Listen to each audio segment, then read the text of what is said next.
వింటున్నాము, చూస్తున్నాము.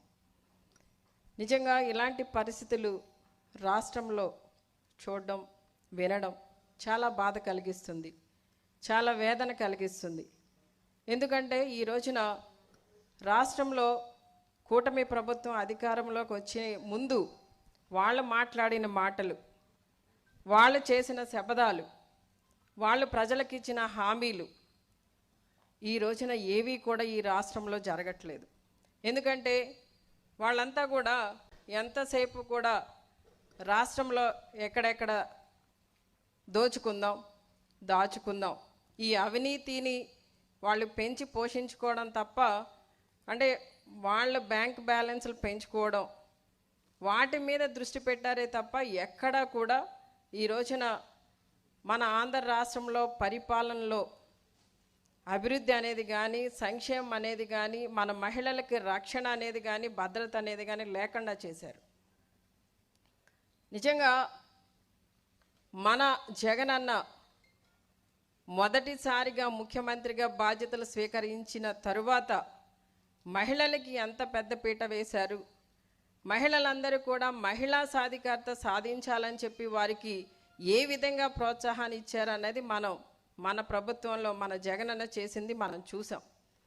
ఈ రోజున మరి మహిళల భద్రత కోసం వీరు ఎటువంటి చర్యలు చేపట్టడం లేదు సరికదా.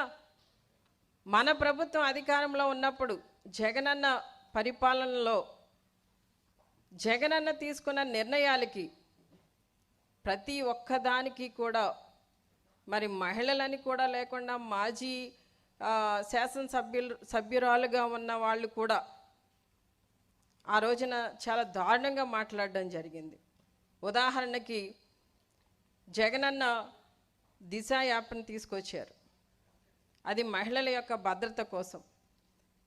ప్రతి ఒక్కరూ స్మార్ట్ ఫోన్స్లో దిశ యాప్ని డౌన్లోడ్ చేసుకోండి.